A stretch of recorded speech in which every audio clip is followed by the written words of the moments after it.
Bismillahirrahmanirrahim. Assalamualaikum warahmatullahi wabarakatuh.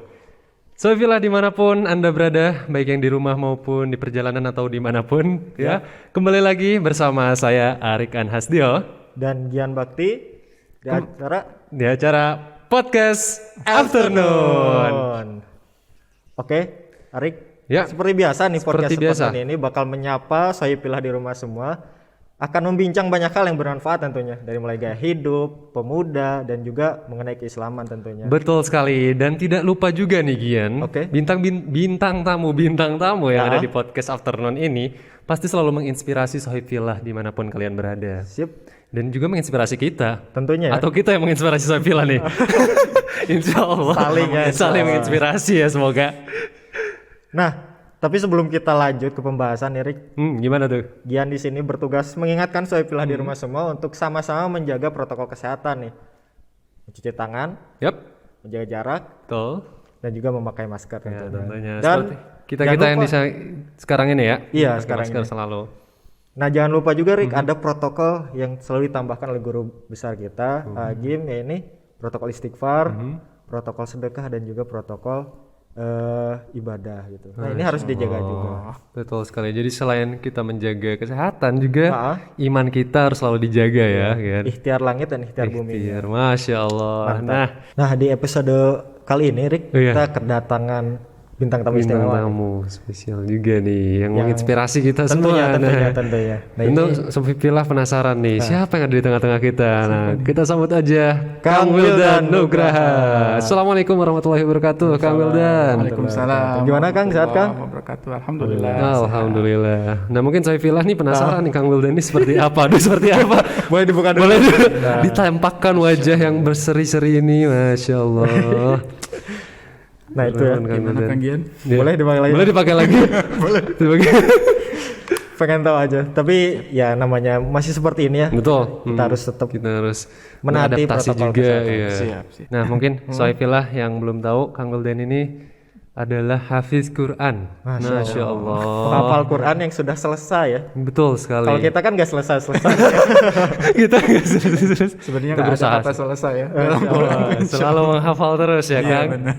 Iya juz 30 udah beres Rik. Juz 30 juz udah beres. Enggak juz 30 aja ya. Ya beliau penghafal Quran, terus penulis buku juga ya. Masya Allah, penulis buku. Selain penulis buku juga founder yang namanya Quranic Motivation. Penasaran kan saya pilih di rumah semua? Nah betul, kita bakal bahas kesibukan dari Kang Wildan Nugraha ini. Pertama nih, kayaknya kita tanya dulu kesibukan sekarang gimana Kang Wildan Nugraha. Boleh, ya. Baik, alhamdulillah kesibukan hari ini banyak banget ya. Masya Allah, luar biasa sekali nih. Ya, namanya manusia kita pasti punya kesibukan ya. Kalau nggak punya kesibukan ya diragukan kemanusiaan. Jadi kesibukan alhamdulillah sekarang aktif di Quranic Motivation ya, sebuah program pengembangan diri berbasis Islam, alhamdulillah. Kemudian juga aktif di lembaga tahfiz ya, Rumah Tahfiz Zilal Quran ya, alhamdulillah juga. Kemudian juga aktif nulis beberapa buku sedang saya tulis juga gitu ya. Kemudian juga aktif di podcast juga ya Kang Gian sebenarnya.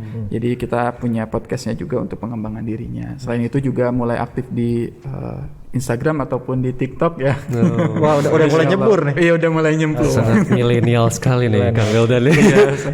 Coba kita bongkar satu-satu. Boleh. Yang pertama yang ini deh Kang. Apa nama tadi ya? Quranic Motivation. Nah, itu menarik ya. Kenapa ada Quranic, ada motivation. Boleh ceritain nggak Kang Wildan? Awal mulanya mungkin ya kita buat Quranic Motivation. Jadi sebenarnya awal mulanya Quranic Motivation itu ketika tilawah Quran surat Al-Muzammil ya. Al-Muzammil. Masih inget nggak? awal surat Al-Muzammil. Ya ayyuhal muzammil. Kumil laila illa qalila gitu ya. Wahai orang-orang yang berselimut bangunlah. Di situ ada kalimat kum gitu ya. Kum itu kan bangun ya. Ya kalau misalkan kita lihat dari QM itu Quranic Motivation sebenarnya ngambil dari kata kumnya itu. Kum itu bermakna ya kalau di logonya juga kita lihat logonya itu adalah QM ya. Kum ya berasal dari kata bahasa Arab artinya bangun gitu. Bagaimana caranya kita akhirnya ketika membaca spirit Al-Qur'an itu tadi kita jadi bangun juga gitu ya dari kehidupan nyata gitu ya. Bangun untuk mendapatkan inspirasi dari Quran, bangun untuk dapetin motivasi dari Quran itu sendiri gitu ya. Dan kita tadi kan udah baca kita juga diperintahkan untuk bangun tadi ya. Bangun membangun peradaban tadi gitu ya. Bangun untuk melakukan aktivitas-aktivitas sosial di situ ya, bangun untuk melakukan ketaatan kepada Allah Subhanahu wa taala gitu. Jadi bagaimana caranya akhirnya bacaan Quran yang kita baca itu ya berbuah menjadi amal. Itu awal mula dari Quranic Motivation. Dan kenapa jadi motivasi gitu ya? Ngambil dari kata motivation itu karena tidak ada sebaik-baik motivasi kecuali dari Quran itu sendiri gitu. Kita bayangin kan kalau misalkan kita pernah banget mendapati motivasi dari seorang tokoh motivator gitu ya. Iya sering kali kita lihat quotes di mana gitu di Instagram gitu kan, di YouTube di mana-mana kan sering banget kita dapetin inspirasi, tapi sebenarnya tetap balik lagi gitu. Kita nggak akan pernah puas sama yang namanya motivasi itu gitu. Karena datangnya motivasi yang paling the best itu ya dari Quran itu sendiri gitu. Karena dari Allah langsung gitu. Itu sih awalnya gitu dari Quranic Motivation ini. Nah, si Quranic Motivation ini Rick nih makin penasaran ya kan.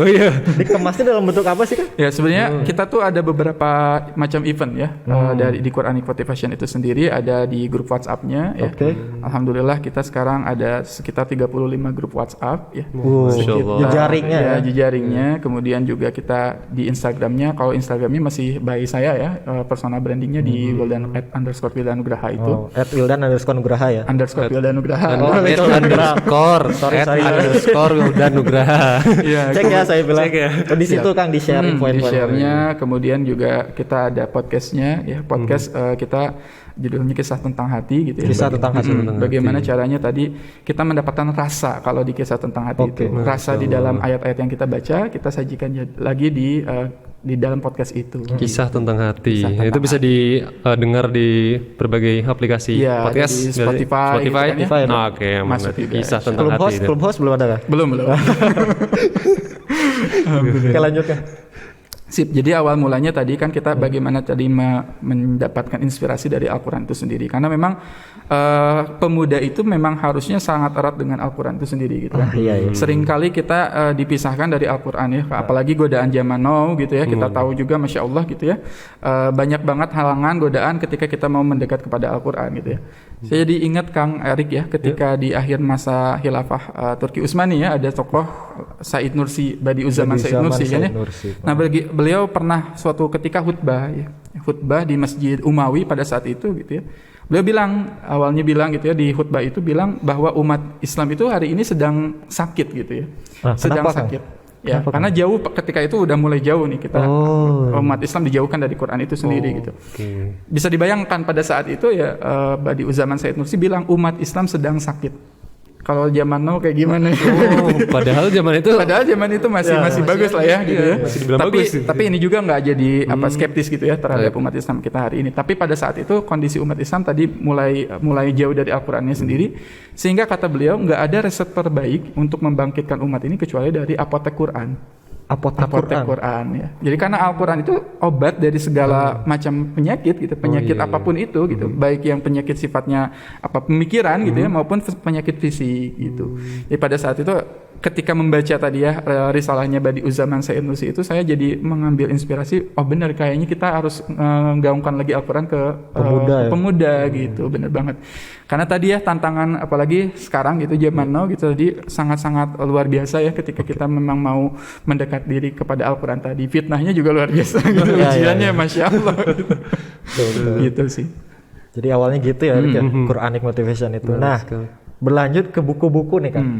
Dari buku-buku yang Kang Wildan tulis nih apa aja sih judulnya, dan boleh ceritain nggak satu-satu tuh gimana? Judulnya yang saya pertama nulis tahun 2017. Pada saat itu 2017 pertama kali nulis buku Jangan Sekedar Berdoa Pastikan Terkabul gitu. Jangan sekedar berdoa pastikan terkabul gitu ya. Jadi sebenarnya buku itu berawal dari bukan keresahan sih, pada saat itu saya depresi kan. Padahal mental illness kalau benar ya, kalau dari zaman dulu keserang gitu ya, dalam artian sakit kemudian sedih gitu pada saat itu, karena ayah ditinggal ayah pada saat itu ayah wafat ya, ayah meninggal di tahun itu, satu-satunya support orang yang selalu mensupport perjalanan saya gitu tiba-tiba hilang. Di situ kayak ngerasa kesendirian tadi, sepi gitu ya. Akhirnya ngahuleng gitu bahasa Sundanya gitu ya, atau bahasa bahasa Indonesia apa ngahuleng tuh? Termenung. Udah kan ya? Waduh, nggak tahu juga sih. Oh, termenung ya. Diam gitu ya, mikir ya. Di situ nggak kemana-mana gitu. Akhirnya benar-benar diam di kamar ngurung gitu ya. Saking ngerasa kesedihan yang luar biasa, akhirnya saya pergi ke satu teman gitu ya. Di situ beliau ngasih saran, ngasih motivasi di situ gitu ya, untuk balik lagi ke Quran gitu kan. Balik lagi ke Quran gitu. Ketika balik lagi ke Quran, dari situ nemuin jawabannya. Jadi sebenarnya buku-buku yang aku tulis ya Gian, sebenarnya itu juga semuanya tuh diambil dari satu ayat di dalam Quran sebenarnya. Just one ayat gitu. Wah. Jadi tapi bisa jadi banyak Bisa buku. jadi, iya banget itu. Itu Masya Allahnya Quran gitu. Iya, Ketika kita ambil satu ayat tuh bisa dikembangin jadi satu buku sebenarnya. Kayak misalkan jangan sekedar berdoa pastikan terkabul, kan sebenarnya dari ayat Al-Baqarah ya, ayat 185 ya.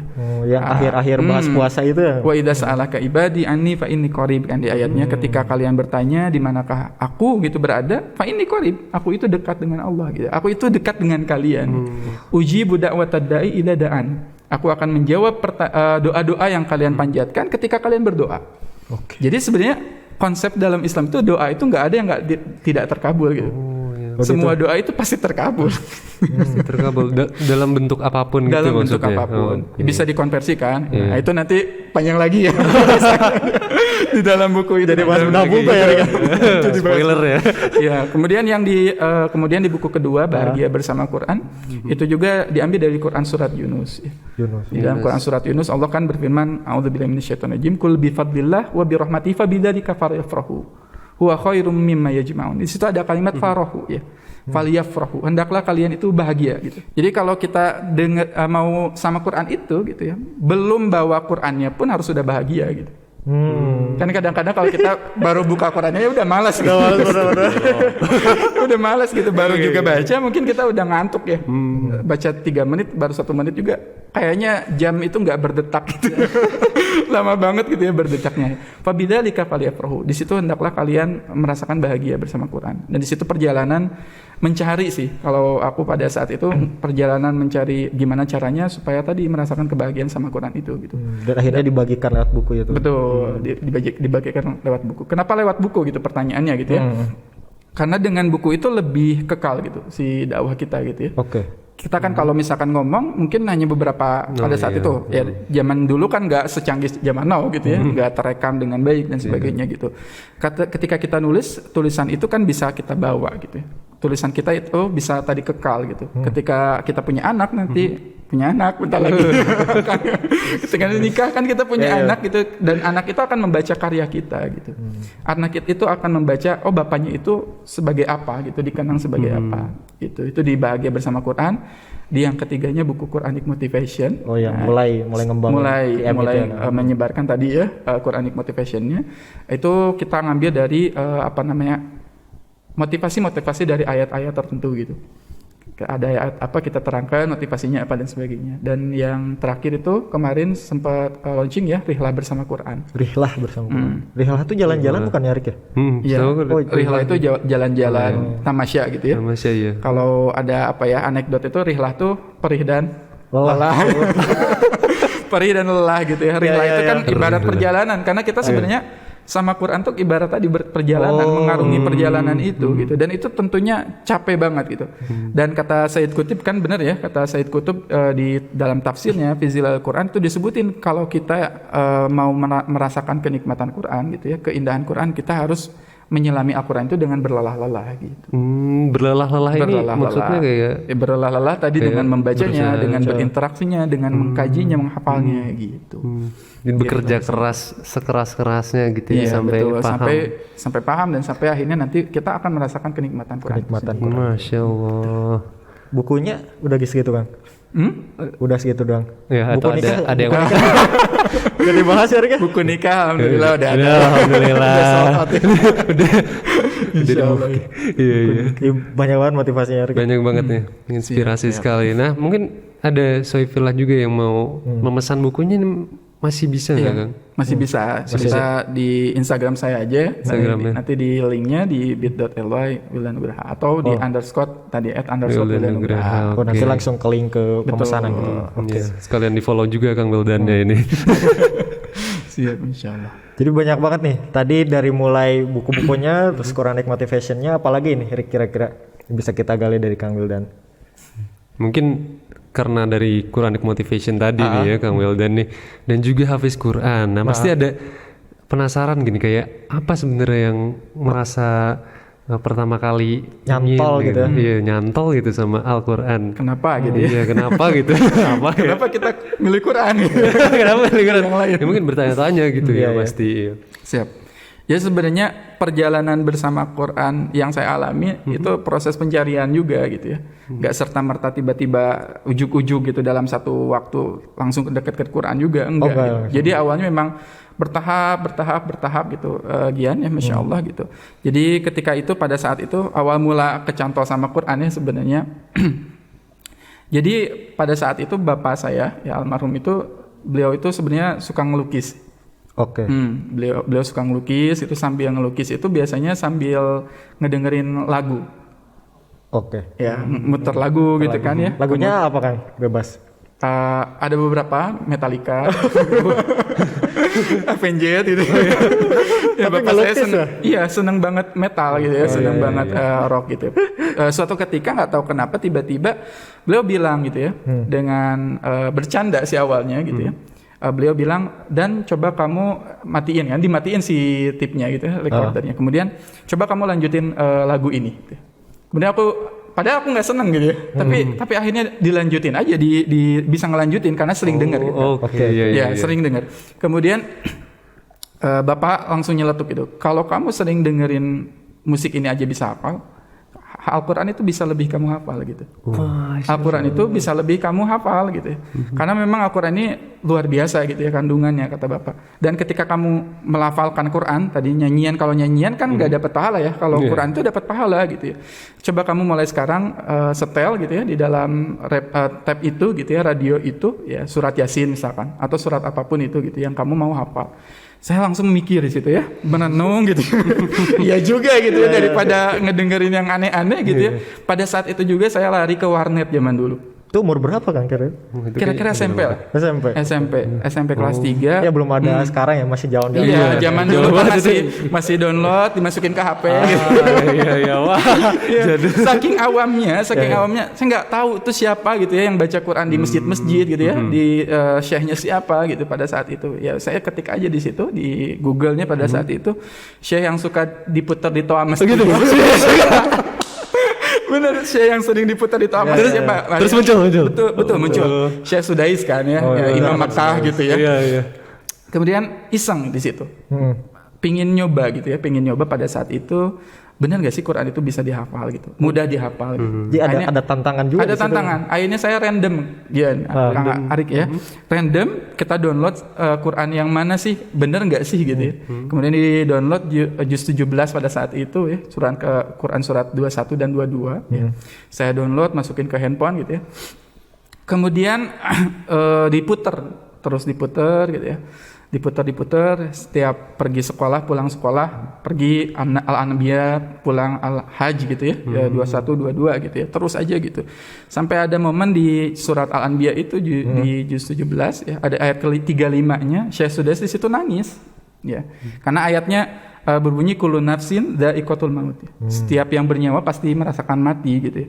Wa nabluukum bisyarri wal khairi fitnah wa ilaina turja'un. Kami akan menguji kalian itu dengan kebaikan keburukan ya, dan kepada kamilah kamu kembali gitu ya. Terus di situ kayak mikir gitu. Pada saat itu ya, kalau saya nanti pulang kepada Allah gitu, saya mau pulang dalam keadaan apa gitu. Berat. Merasakan mati. Itu pada saat itu langsung mikir, iya juga gitu ya. Saya hidup ini kan sementara gitu, terbatas gitu ya. Akhirnya di situ mikir apa nih yang bisa membuat kita tuh changingnya, berubahnya cepat gitu ya, kuantum gitu ya di situ pada saat itu gitu ya. Dengan amalan apa sih gitu hidup terbatas ini kita bisa melipat gandakan kebaikan tadi gitu. Kemudian akhirnya saya teliti di situ, kemudian ketika diteliti ketemu titik poinnya gitu. Kenapa akhirnya benar-benar pengen banget ke Quran itu ketika kita mencari ya, menggali sejarah, kita akan temukan gitu ya. Kenapa sih umat Islam ini pada zaman saat itu gitu, pada zaman Umar bin Khattab ya, kemudian turun ke bawahnya gitu ya, generasi sahabat, generasi tabi'in itu bisa menjadi peradaban yang cemerlang, peradaban yang gemilang gitu ya, Masya Allah gitu, kemajuannya betapa luar biasanya gitu. Dan tokoh-tokohnya menjadi tokoh-tokoh yang hebat gitu ya, sekelas Muhammad Al-Fatih di usia 21 tahun ya, kemudian Salahuddin Yusuf Al-Ayyubi, ada Tariq bin Ziyad, masih muda-muda, tapi mereka bisa menaklukkan suatu negeri. Menaklukkan suatu negeri. Dan ternyata kita tarik ke belakang itu dasarnya dari Al-Quran. Dasarnya Al-Quran. Dasarnya dari Quran. Jadi di usia mereka yang sangat muda itu masih belia itu Qurannya udah selesai gitu. Qurannya udah beres gitu. Dalam artian hafal juga gitu. Ya hafal juga ya gitu ya. Kemudian dia juga paham juga ya, gitu. dikaji juga gitu ya. Jadi ya merasa apa ya? Merasa insecure gitu. Wah, ini yang Hafiz itu insecure itu. Saya yang belum. Maka dari itu kan gimana caranya biar nggak insecure tadi kita kejar gitu. Kuncinya tadi. Kita dapetin kuncinya tadi Al-Quran. Jadi itu cerita turning point-nya Kang Wildan ya. Keren banget sih. Balik. Jadi banyak juga sih, kita juga jadi tertampar sih. Jadi tertawa semakin insecure nih kita. Saya hadir di sini bukan untuk nampar. Dan sebelum nanti kita lebih lanjut bahas mengenai tips-tips nih dari Kang Wildan. Sebelumnya nih Kang, boleh tambahin dikit ya. Kira-kira mungkin saya pilih di rumah juga banyak yang nanya sih kan, ya pemuda gitu, dan tadi Kang Wildan juga cerita banyak cobaannya dan lain. Tapi kenapa sih Quran ini perlu dan penting gitu buat Kang Wildan, buat pemuda itu? Ya. Sebenarnya kalau kita bertanya kenapa Quran itu penting gitu ya, ke dalam diri kita bertanya kenapa sih Quran itu sangat penting ya. Al-Quran itu ibarat oksigen kita gitu. Oksigen. Kalau kita nggak ngehirup oksigen Mati. Ya. Jadi sebenarnya tadi ibarat apa ya, waktu ya, ibarat waktu. Jadi ibarat kita makan ya. Al-Quran itu kan sebenarnya nutrisi bagi hidup kita gitu. Kalau manusia nggak makan ya dia nggak bisa nggak bisa hidup gitu. Jadi Al-Quran itu sebenarnya nutrisi buat hati kita gitu. Jadi penting banget kalau orang yang nggak makan nasi atau nggak menghirup oksigen ya dia nggak akan bisa hidup. Saking pentingnya Al-Quran. Selain oksigen jadi penambah nutrisi juga ya Al-Quran berarti gitu. luar biasa. Jadi kalau nggak ada Quran kayaknya nggak bisa hidup gitu ya pemuda itu. Ya, oke. Masih makin tambah penasaran nih kita nih, saya bila di rumah ngobrol sama Kang Wildan ini.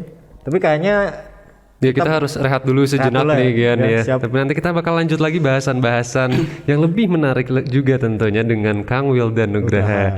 Jangan kemana-mana, Sohifillah tetap di Podcast Afternoon.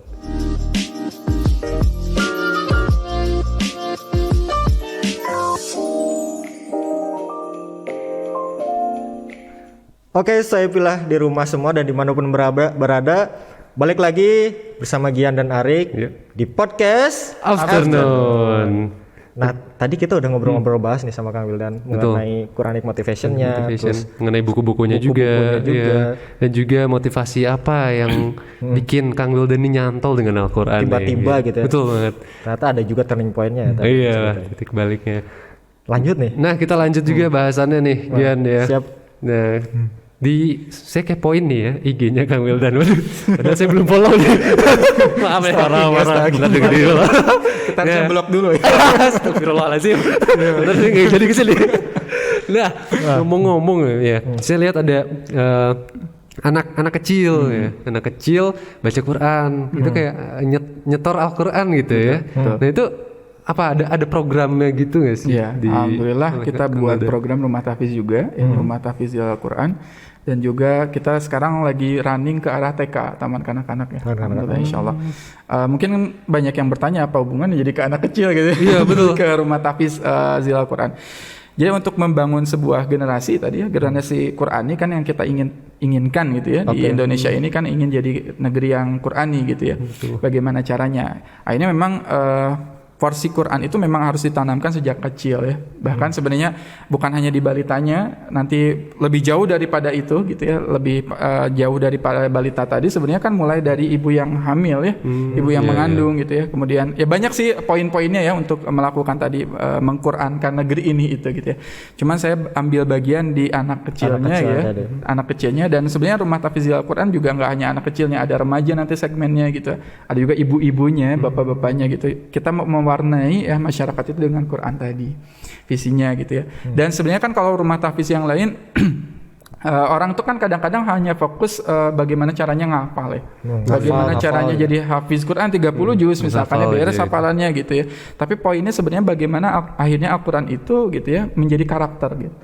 Menjadi karakter dan kita jalankan Quran itu di dalam kehidupan kita sehari-hari gitu. Jadi di Rumah Tahfidzil Al-Quran kita mengambil manhaj Qurannya gitu ya. Apa tuh? Manhaj Quran itu patokan dari Qurannya itu sendiri gitu ya. Kita lihat generasi awal kenapa bisa jadi generasi yang luar biasa ya, karena menjalankan apa yang diserukan Allah dalam Quran surat Al-Baqarah. Kama arsalna fikum rasulan minkum yatlu alaikum ayatina ya wa yuzakkikum wa yu'allimukumul kitaba wal hikmah. Kita jalankan step-step itu. Urusan hafal itu kan rezeki ya. Setiap orang tuh beda-beda gitu ya. Ada yang dia hafal, ada yang enggak. Tapi bagaimana caranya akhirnya menginstal Al-Quran itu di dalam dirinya. Ya sejak anak kecil tadi. Berarti yang paling penting adalah bisa dekat dulu dengan Quran betul. Hafal atau enggaknya itu. Sesuai dengan apa ya namanya kalau di Quranic Motivation kita punya tagline. Tagline-nya itu tahapannya itu kita berawal dari amaze ya. Amaze, love dan happy. Amaze, love, happy. Ya. Kan tadi kan kita ingin mencapai bahagia bersama Qur'annya itu tadi, ingin mencapai happy-nya ya. Orang yang happy kan ya apapun kondisinya dia akan selalu bersama Qur'an gitu ya. Happy gitu. Kalau dia udah ngerasain senang gitu. Kan kalau kita senang sama sesuatu ya pasti kan mau betah berlama-lama sama si doi gitu. Kalau nggak senang ya ngapain juga lama-lama gitu ya. Pertama yang kita tanamkan ya di Zilal juga gitu ya adalah bagaimana caranya kita semua punya perasaan amaze, takjub. Takjub dulu ya. Takjub dulu. Untuk memasuki bahagia itu kita takjub dulu. Kalau udah takjub ya tadi orang tuh bisa melakukan apapun kalau dia takjub. Ya spiritnya dari Quran surat Al-Jin. Al-Jin ayat pertama surat Jin ya. Jin. Kadang-kadang kalau di Indonesia itu kalau surat Al-Jin tuh di apa ya? Kalau kamu pengen lihat jin gitu. Baca surat Jin ya. Baca surat Jin padahal enggak gitu. Di ayat pertama di dalam Quran surat Al-Jin itu qul uhiya ilayya annahu istama'u nafarun minal jinni faqalu inna sami'na qur'anan ajaba. Jadi bangsa jin itu mereka takjub sama Quran gitu. Jin aja takjub ya. Jin gitu kebayangan. Kita yang bukan jin gitu ya. Kita manusia kayak kesinggung dong. Jin aja bisa takjub sama Quran. Mereka merasakan ketakjuban yang luar biasa sama Quran gitu. Dan itu jadi PR buat kita untuk menggali ketakjuban Quran itu. Kalau udah tadi ya udah amaze ya, dia akan love. Udah cinta ya, jatuh cinta. Orang kita bisa cinta seseorang kan karena takjub ya. Betul. Ke orang tersebut. Oh, orang ini karena ganteng atau orang ini cantik, itu solihah, masya Allah gitu ya. Itu karena memang takjub tadi. Ada perasaan cinta. Kita mau jatuh cinta sama Quran, temukan dulu apa sih yang menyebabkan kita harus cinta sama Quran gitu. Ya, hal-hal apa aja. Baru kalau udah love tadi bisa merasakan happy, enjoy gitu bersama Quran. Jadi saya pilih emang ada tahapan-tahapannya kalau kita mau bahagia sama Quran itu. Betul. Tadi ada amaze, terus ada love, baru bisa jadi happy gitu. Jadi Zilal ini rumah tahfiznya di mana Kang boleh? Ya, kalau sekarang alhamdulillah kantornya di Jalan Pasang nomor 22 dekat Masjid Al-Latif ya. Masjid Al-Latif. Pemuda Hijrah ya, di Bandung. Udah ada kelas buat apa aja tadi kan? TK terus remaja juga. TK remaja, kalau remaja karena pandemi kita adakan program-program tadabur kelas-kelas tadabur gitu, course. Terus kalau misalnya ini keresahan kita juga sih Rik. Gimana tuh? Karena ya saya pilih juga sih. Kadang gini Kang, kalau misalnya kita menghafal Quran tuh ada rasa minder gitu. Misalnya apakah tajwidnya kita belum tahu kan, tasydidnya gitu. Nah di Zilal sendiri ada nggak program-program buat sebelum pra itu sebelum persiapannya program gitu, tahsinnya mungkin ya. Ya alhamdulillah ada program untuk tahsinnya gitu ya. Tapi sebenarnya kalau kita lebih ngarah gimana caranya jalan dulu aja. gitu. Oke. Jalan ketika kita tadi prosesnya kan, kalau kadang-kadang dengan belajar tahsin dulu kita jadi lama ya, nggak semua orang tuh bisa tahan gitu dengan tahsin yang masya Allah perbaikan bacaan ya. Sebenarnya bisa dikolaborasikan aja gitu antara proses perbaikan bacaan ya, kemudian juga ngapalnya. Jadi seiring ya. Seiring berjalan gitu. Kadang juga jadi godaan sih Rik ya. Misalnya kita pengen ngafal Quran nih, ada belum bagus belum gitu. lancar itu. Kayaknya gak jalan-jalan Iya. ya sama Qurannya. Ada jalan dulu aja, nanti Allah yang menyempurnakan insyaallah. Jadi yang penting mulai aja dulu gitu ya. Iya, mulai aja dulu. Jalanin aja dulu. Jalanin aja dulu. Nah, ngomong-ngomong tentang Al-Quran ini juga nih, Kang Wildan. Nah, kita akan membahas tentang kepemudaan juga nih di sini. Mungkin Kang Wildan sebagai penghafal Quran dan pemaham Al-Quran, apakah ada itu di Al-Quran yang membahas tentang kepemudaan itu sendiri? Ya, sebenarnya berbicara ayat-ayat yang berbicara tentang kepemudaan itu sangat banyak banget ya. Spiritnya ya, bagaimana Al-Quran itu menggambarkan kisah-kisah di dalam Quran ya. Para pemuda disebutkan di dalam Quran surah Al-Kahfi gitu ya. Kemudian juga pemuda di dalam Quran surat Al-Baqarah di ayat-ayat terakhirnya ya, pasukan Tolut dan Jalut ya. Itu banyak banget. Cuman saya ingin meng-highlight itu satu ayat di dalam Quran surat Ar-Rum. Ini yang seringkali kita jadi ngerasa pemuda itu seringkali nggak kita terjebak pada momen pemuda itu labil. Betul sekali. Sering banget tuh. Pemuda itu apalagi? Pemuda itu misalkan nggak tentu arahnya. Pemuda itu apalagi ditambah dengan istilah-istilah yang membuat kita hari ini pusing. Moody gitu. Moody ya, insecure. Tadi ya quarter life crisis. Oh iya betul. QLC dan sebagainya. Padahal kalau kita balik lagi ke Quran itu sendiri gitu kan, Allahu ladzi khalaqakum min dha'fin. Allah yang menciptakan kalian dari keadaan lemah, dha'fan. Dha'fin itu ya lemah, nggak bisa ngapa-ngapain. Summa ja'ala min ba'di dha'fin quwwah. Kemudian Allah jadikan manusia itu jadi kuwah. Kekuatannya punya kekuatan yang sangat luar biasa gitu ya. Kekuatan fisiknya, kekuatan ilmunya ya, matang-matangnya gitu ya. Summa ja'ala min ba'di quwwatin dha'fan wa syaibah. Setelah dijadikan kuat, nanti ada dha'fan ya, lebih lemah lagi ditambah juga syaibah, beruban. Ya, beruban. Itu tahapan proses manusia ya. Dan sebenarnya titik balik Qur'annya itu sendiri tadi kuwah pemuda itu. Pemuda itu ada di titik kuwah ya. Kuwah, kekuatan yang sangat matang gitu. Jadi ketika kita tadi digembar-gemborkan ya dengan perang pemikiran pemuda itu lemah, nggak stabil gitu, labil gitu ya. Itu cuma pembenaran agar kita tidak malas aja. Gitu.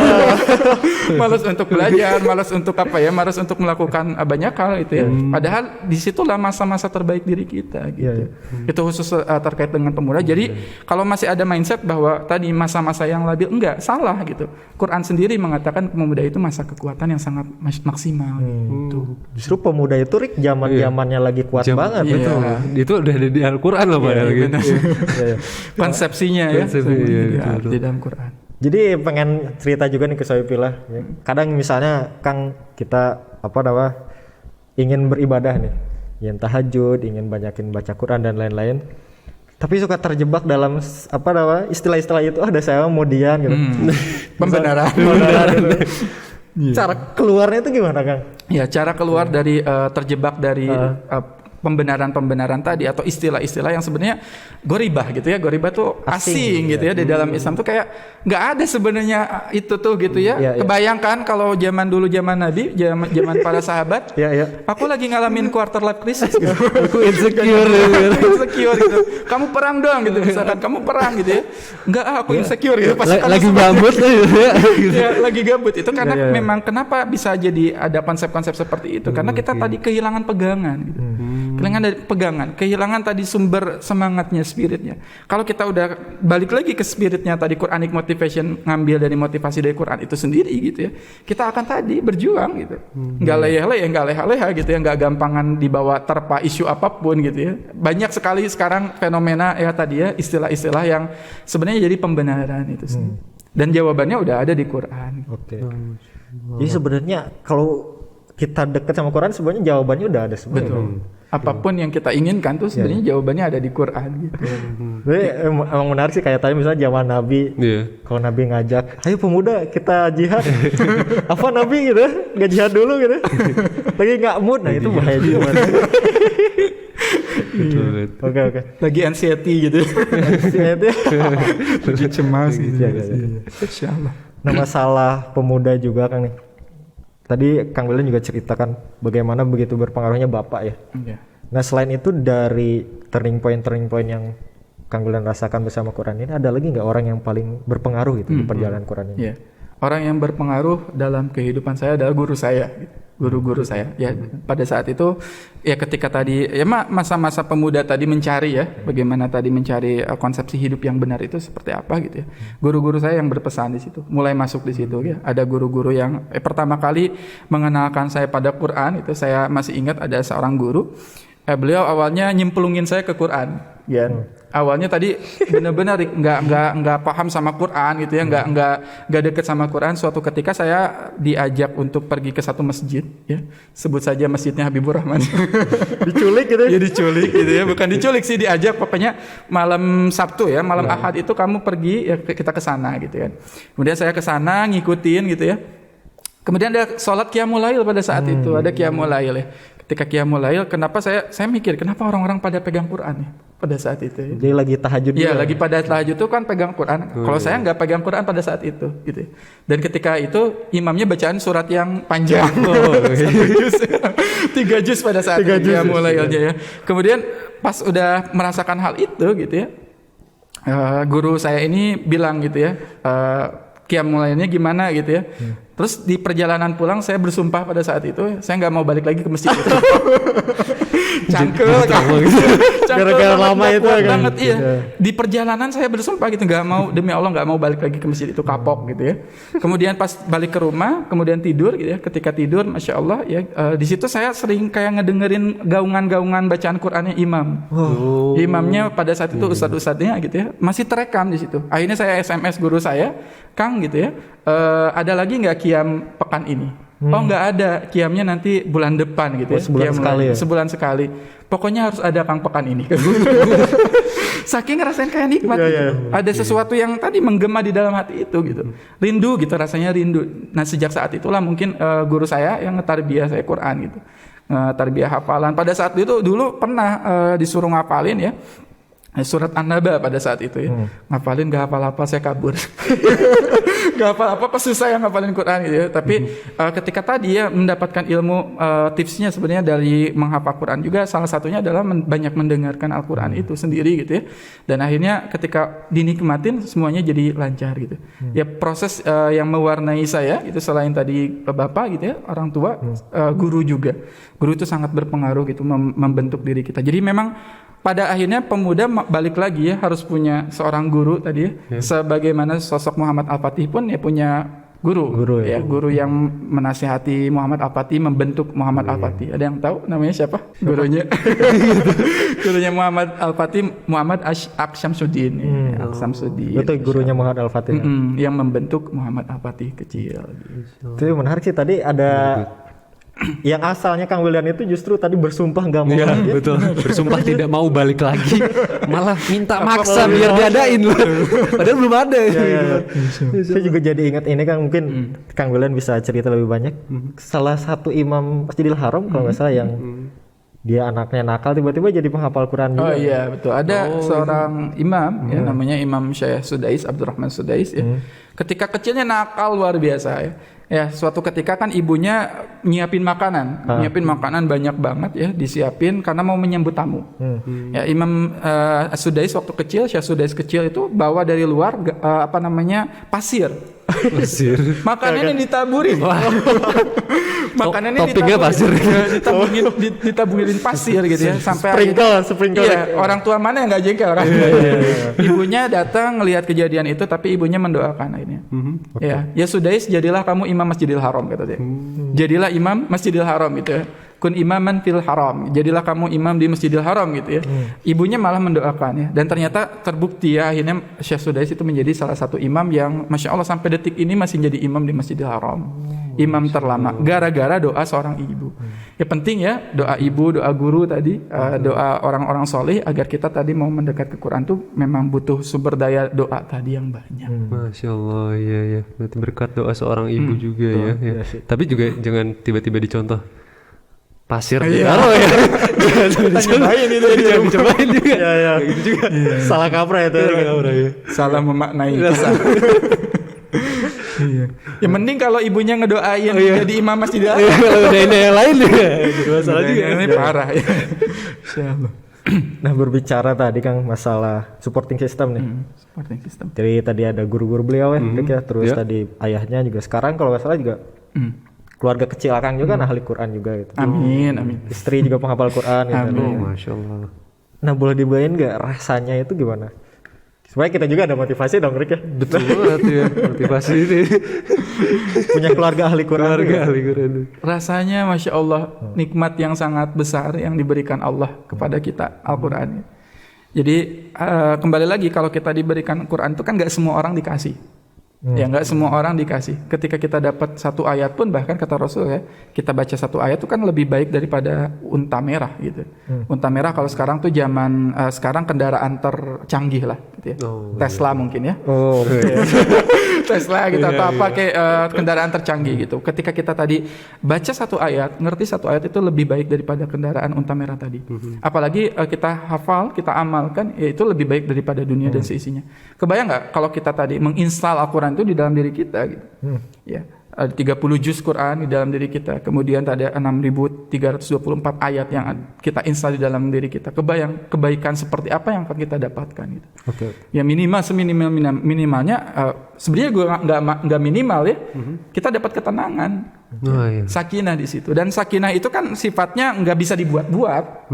Kan kita banyak hari ini kan cemas, seringkali cemas, seringkali takut, apalagi dengan ada pandemi kayak gini kan, kita takut gitu ya, cemas gitu ya. Dan sebenarnya sakinah itu nggak bisa dibuat-buat. Sakinah itu sifatnya tanazul, diturunin Allah. Gak bisa kita pura-pura saya tenang gitu. Pura-pura tenang kan gak bisa. Iya padahal cemas deg-degan gitu ya. Sakinah itu turun, diturunkan Allah. Tenang gitu. Iya. Dan turunnya itu lewat Al-Quran tadi. Jadi ada ketenangan yang gak bisa dibeli gitu. Banyak orang kaya dia punya uang banyak gitu, tapi dia nggak tenang untuk makan, dia nggak tenang untuk minum, dia nggak tenang untuk melakukan aktivitas gitu. Kayak selalu dikejar-kejar gitu rasanya. Nah, solusi dari masalah kita tuh kan sebenarnya tenang ya, tenang gitu, tenang punya uang banyak, gitu. Tenang aja, pokoknya tenang insya Allah. Gitu. Dan itu di keluarga yang ahli Quran itu kayaknya tambah terasa ya Kang. Tambah terasa. Meskipun ya pasti godaannya pun ada banyak. Kita masih berproses juga. Karena predikat ahlul Quran kan gitu, kita nggak bisa claiming. Kita nggak bisa ngeklaim saya tuh keluarga ahlul Quran, enggak. Tapi memang diupayakan untuk dicapai gitu, untuk mendapat tadi predikat itu gitu. Dan memang nggak sempurna juga ya, maksudnya penghafal Quran kan. Betul. Banyak godaannya lah, apalagi kita punya tujuan yang luar biasa gitu. Cita-cita goals kita kan besar gitu. Setan pasti nggak akan mungkin membiarkan gitu aja gitu. Insya Allah ya itu supporting sistemnya Betul. Ahli Quran. Nah, berbicara masalah ini juga Kang terkait pemuda nih. Tadi Kang Udan juga sempat bilang bahwa install gitu Quran di hati kita atau di dalam diri kita sebagai seorang muslim. Nah, ada ini enggak Kang do don'ts-nya atau apa ya, Kang, misalnya adabnya atau hal-hal yang sebelumnya harus kita lakukan dulu nih sebelum pengen install Quran gitu dalam hati kita. Betul. Kalau kita mau nge-install Quran, sebenarnya tadi banyak hal yang bisa kita lakukan ya. Cuman saya mau kasih beberapa tips mungkin ya. Oke, mantap untuk Kang Gian dan Kang Ari gitu ya. Supaya kita sama-sama nih bareng-bareng gitu ya di keluarga Quran dan juga sahabat MQ juga ya, sahabat podcast Afternoon juga insyaallah gitu ya. Jadi cara menginstal Quran di dalam hati kita ada beberapa tahapan. Yang pertama itu adalah dengan mendengarkan dulu. Tipsnya itu sebenarnya banyakin dengar. Ya, kita tuh banyakin gimana caranya banyak dengar Al-Quran. Ya, tipsnya. Karena dari Allahnya itu sendiri kan, di dalam Quran tuh banyak ayat-ayat Innallaha sami'un basir misalkan. Wallahu sami'un basir gitu ya. Allah itu maha mendengar, maha melihat. Gitu ya. So that's why kenapa apa sih hikmahnya gitu? Allah itu mendahulukan ya kata melihat, mendengar dibandingkan melihat. Pasti ada hikmahnya gitu ya. Dan ternyata 80% modal untuk menghafal Quran itu adalah di pendengaran. Banyak dengerin gitu ya. Kenapa ya? Akhirnya banyak gitu ya, yang masya Allah tunanetra tapi bisa hafal Quran, yang nggak bisa melihat Quran gitu, tapi bisa hafal karena mereka memang tadi mendengarkan, bisa ngedengerin gitu ya. Jadi banyak mendengarkan Al-Quran gitu ya. Kemudian kalau udah banyak ngedengerin sendiri gitu ya, Quran itu akan masuk. Zaman dulu kan mushaf belum ditulis, ya, belum ada kan tulisan buku Quran itu mushaf itu nggak ada. Tapi kenapa selevel Umar bin Khattab yang sangat keras pada saat itu, bahkan mau ngebunuh Nabi kan, mau ngebunuh dan Nabi udah bawa pedang gitu ya, tiba-tiba gitu ya, kemudian luluh masuk Islam itu karena ngedengerin Quran yang dibaca oleh saudaranya. Di Quran surat Toha ma anzalna 'alaikal Qur'ana litashqa illa tadhkiratan liman yakhsha dan seterusnya gitu. Itu gara-gara mendengarkan Al-Qur'an. Jadi tips pertama itu yang harus dilakukan, dengerin dulu banyak dengerin Quran. Nah, ketika dengerin banyak insyaallah nanti ada kemudahan. Kedua apa nih Kang yang bisa dibagi buat saya pilih? Ya, keduanya mulai berinteraksi dengan Quran yang levelnya baca gitu. Baca sedikit-sedikit, belum benar pun gitu ya, belum benar tajwidnya atau masih belepotan atau masih terbata-bata gitu, kita bacanya gitu ya, masih balelol gitu ya, masih nggak lancar, baca aja. Ya, baca terus kita baca, karena dengan baca itu turun rahmat juga. Ya, turun rahmat, turun ketenangan gitu ya. Ya, karena Al-Qur'an itu beda dengan kitab yang lain gitu ya. Memang dia harus dibaca gitu. Perintahnya kan Iqra'ul Qur'an, bacalah Al-Qur'an ya. Dan uniknya di situ ada kalimat Iqra', baca. Baca itu enggak harus paham. Beda lagi nanti dengan tilawah. Kalau tilawah itu harus baca yang disertai pemahaman. Anjuran Nabi adalah Iqra'ul Qur'an, bacalah Quran. Meskipun kamu nggak tahu maknanya, meskipun tadi balelol gitu ya, berantakan bacaan tajwidnya nggak masalah. Gitu. Bahkan ketika kita terbata-bata baca Quran, Nabi menjanjikan 2 kali pahalanya. Walaupun terbata-bata. Walaupun kita belum lancar gitu. Itu kenapa jadi 2 kali pahalanya gitu ya? Karena tadi pahala dari dia baca Quran itu sendiri dan pahala dari kesungguhan. Dari usahanya itu. Ya. Tapi jangan pengen terus terbata-bata. Biar pahalanya double gitu ya. Kalau orang yang lebih tinggi dari itu, ya lebih up lagi levelnya, itu orang yang mahir. Wal mahir ma'al Quran, orang yang mahir bersama Al-Quran ya. Dia disamakan derajatnya ma'as safaratil kiramim bararah. Sama orang-orang yang sama malaikat yang taat. Orang yang tadi baca Qurannya lancar ya, Masya Allah, mahir gitu ya, disejajarkan dengan malaikat yang taat. Masya Allah. Jadi tadi banyak dengerin ya Rik ya. Dengerin dulu. Kedua banyakin interaksi. Banyak interaksi. Nah, dengan membaca. Ketiga berguru. Harus punya guru. Itu insya Allah. Kalau kita udah punya guru, ada yang ngingetin insya Allah. Bahkan kayak Sun Gokong juga kan harus punya guru. Apalagi ngapalin Quran. Untuk ahli harus ada guru. Cari kitab suci ya. Ya. Berarti memang yang paling penting adalah mendengarkan dulu ya untuk memulainya itu. Dengerin dulu. Oke, Masya Allah. Yang keempat ada nggak Kang? Udah cukup dulu. Ini 3 ya Rik ya. 3 aja. 3 tips aja dulu. Pada itu mendengarkan Al-Quran, banyak-banyak. Ya, terus kedua berinteraksi dengan membaca. Yang ketiga berguru. Oke. Masya Allah. Nah Kang, dari sekian banyak itu tadi banyak banget sebenarnya ceritaan Kang. Betul. Kita mau narik kesimpulan nih Kang dari cerita-cerita atau episode podcast Afternoon kali ini dari Akang. Boleh closing statement atau boleh pesan terakhir? Bisa pesan terakhir. Aduh, pesan terakhir. Mau apa ya? Pesan yang ingin disampaikan buat saya pilih di rumah. Betul, Mangga Kang. Pesan-pesannya buat teman-teman podcast Afternoon, Soifilah, alhamdulillah, Masya Allah. Ya, pesan-pesannya adalah deketin Quran. Apapun yang terjadi pada diri kita, jangan sampai kita kehilangan Quran ya. Karena Quran itu Allah menyebutkan wa hadza dzikrun mubarakun anzalna. Al-Quran itu ada zikr ya. Zikr itu selain pengingat ya, selain zikir gitu ya, adalah yang menaikkan derajatmu. Zikrun mubarakun, ditambah lagi kata mubarak. Mubarak itu artinya berkah. Anzalna, yang diturunkan kepada kalian. Jadi nggak kebayang kalau pemuda-pemuda tadi ya, dari sejak mudanya dia udah diinstal Quran kayak gimana. Gak kebayang nggak kalau kita pemuda-pemuda Indonesia semuanya diinstal Quran dia dalam hatinya, itu kayak gimana? Allah akan angkat derajatnya gitu ya. Allah akan beri keberkahan. Yang namanya berkah itu ya bukan hanya kebaikan saja. Berkah itu kan az-ziyadah wan numu. Berkah itu bertambah dan stabil. Kadang kan orang ada yang nambah tapi nggak stabil gitu. Oh iya. Nambah turun. Nambahnya ya, nambah dan nggak stabil. Nah, berkah itu adalah nambah dan stabil. Jadi kebayang orang-orang yang bersama Quran itu, pemuda-pemuda bersama Quran itu pasti akan kehidupannya berkah, kehidupannya stabil, kehidupannya akan diangkat derajatnya oleh Allah. Begitu. Amin. Wah, luar biasa. Panjang ya. Iya. Wah, sangat menginspirasi nih Kang Melda buat kita semua, dan juga memotivasi juga nih kita untuk semakin menghafal Quran, semakin memahami Quran, semakin dekat dengan Al-Quran.